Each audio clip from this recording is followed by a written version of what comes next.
इस वीडियो में की गई बातों को गौर से सुनिएगा, समझिएगा और उनको इम्प्लीमेंट करिएगा अपनी स्टडीज़ के ऊपर, क्योंकि इस वीडियो में की गई बातों को सुन लेने से फ़ायदा सिर्फ और सिर्फ आपका हो रहा होगा।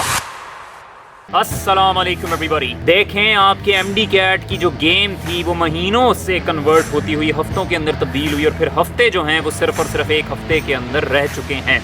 अब इस एक हफ्ते के अंदर आपकी क्या स्ट्रैटेजी होनी चाहिए, सबसे पहले हम उस पर बात करेंगे और फिर जो फाइनल माइंड सेट होता है उसको हमने डिस्कस करना है और इस वीडियो को ख़त्म कर देना है ताकि ज़्यादा टाइम हमारा वेस्ट ना हो रहा हो। इस एक हफ्ते के अंदर याद रखिएगा कि आपके पास पूरे के पूरे 7 दिन जो हैं वो मौजूद होंगे।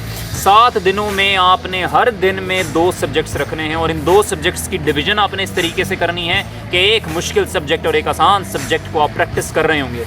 मैं एग्जाम्पल के तौर पर लेता चलूँ कि आपने हमेशा अगर फिज़िक्स को प्रैक्टिस करना है तो उसके साथ इंग्लिश का सब्जेक्ट रखना है, क्योंकि इंग्लिश की रिवीजन में ज़्यादा टाइम नहीं लगेगा और फिज़िक्स की रिवीजन को करते हुए शायद आपको नोट्स को कंसल्ट करना पड़े, शायद कुछ एमसीक्यूज़ को सॉल्व करना पड़े, तो टाइम ज़्यादा लग रहा होगा। अगले दिन पर आपने क्या करना है कि इन सब्जेक्ट से रिलेटेड, सिर्फ इन 2 सब्जेक्ट से रिलेटेड सवालों को अटेम्प्ट करना है। आपने डेफिनेटली एक सवालों का झुंड इकट्ठा कर रखा होगा अपनी एकेडमी के अंदर से, या कोई आपने एफएलपी पकड़ के रखा होगा, उस एफएलपी को अटेम्प्ट करें सिर्फ इन 2 सब्जेक्ट्स के और ये जज करें कि जितने आपके एमडी कैट के सवाल आते हैं उनको अटेम्प्ट करने पर आपके कितने सवाल रॉन्ग हो रहे हैं। आपने ये चीज़ जो है जहन में रख लेनी है और उसका एक एफएलपी अटेम्प्ट करके अपनी तैयारी को बूस्टअप कर लेना है। और उससे अगले दिन फिर आपने बायो का सब्जेक्ट पकड़ना है, लॉजिकल रीजनिंग का सब्जेक्ट पकड़ना है और फिर उससे अगले दिन पर आपने अकेला एक केमिस्ट्री का सब्जेक्ट जो रह गया आपने उसको पकड़ना है और उसका अगले दिन सवालों को अटेम्प्ट करना है। और अगर इन दिनों को मैं आपको बताता चलूँ तो बायो के साथ जब आपने लॉजिकल रीजनिंग को प्रैक्टिस किया तो ये 1 दिन की प्रैक्टिस थी, अगले दिन पर आपने एफएलपी अटेम्प्ट किया तो ये 2 दिन हो गए। फिर आपने फिजिक्स के साथ इंग्लिश को प्रैक्टिस किया तो ये 3 दिन हो गए। इनका एफएलपी या कोई क्वेश्चंस आपने अटेम्प्ट किए तो ये 4 दिन हो गए। और फिर उसके बाद जब आपने फाइनल सब्जेक्ट को रिवाइज किया केमिस्ट्री को, उसी दिन पर आपने उसका एफएलपी अटेम्प्ट कर लेना है, क्योंकि वो एक ही सब्जेक्ट है। आपके पास पूरे के पूरे 6 दिन बनते हैं और 7वें दिन पर आपने वो तमाम चीज़ें इकट्ठी करके रख लेनी हैं जो आपके पास अगले दिन एमडी कैट के अंदर इस्तेमाल में आ रही होंगी।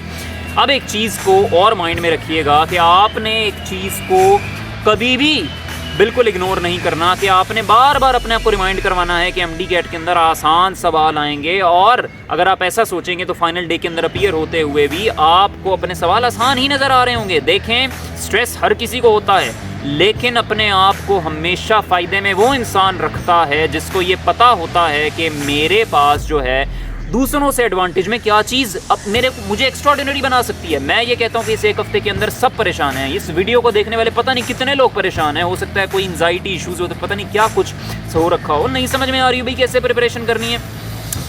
तो इस चीज़ को रियलाइज़ करेगा वो शख्स कि भाई मुझे अगर एंजाइटी हो रही तो डेफिनेटली सब लोग एक ही तो तरह के ह्यूमन बीइंग्स हैं, सबको एंजाइटी हो रही होगी। मैं क्यों ना एक ऐसा काम करूं कि मैं अपने आप को एंजाइटी से निकालूं और अपना ज़्यादा फोकस जो स्टडीज़ की तरफ रखूं, अपने आप को टाइम ही ना दूं एंजाइटी का, अपने आप को माइंड को इस तरीके से ट्रेन कर लूं कि मेरे पास टाइम ही ना बचे इन चीज़ों का।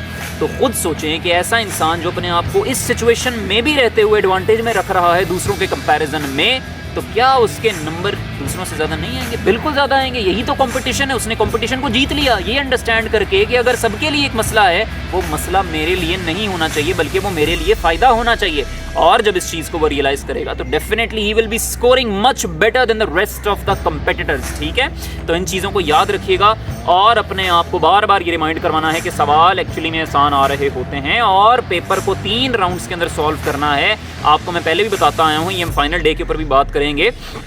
पेपर को 3 राउंड्स के अंदर हमेशा सॉल्व करते हैं। पहले राउंड के अंदर गुजार दें उन सवालों को जो बेहद आसान होते हैं। मैं कहता हूँ एम्पेयर किसका यूनिट है, सवाल आ रखा है एमडी कैट के पेपर में, करंट। भाई एंडोथर्मिक के अंदर आपकी फॉरवर्ड रिएक्शन की एक्टिवेशन एनर्जी ज़्यादा, ये रिवर्स रिएक्शन की, डेफिनेटली फॉरवर्ड रिएक्शन की। तो ये सिंपल से ग्राफ वाले सवाल जल्दी जल्दी से हल करें और उनको परे करें, क्योंकि ये आपने बार बार अटेम्प्ट किए हैं। इस तरह के सवालों पर टाइम नहीं आपका वेस्ट होगा, जल्दी हल हो रहे होते हैं। और जो ज़्यादा टाइम कंज्यूम करने वाले सवाल हैं उनको नेक्स्ट राउंड के अंदर रखें और उससे भी ज़्यादा टाइम कंज्यूम करने वाले सवाल 3rd राउंड के अंदर रखें और डेफिनेटली अपने एमडी कैट के अंदर 185+ स्कोर करें बड़ा इजीली।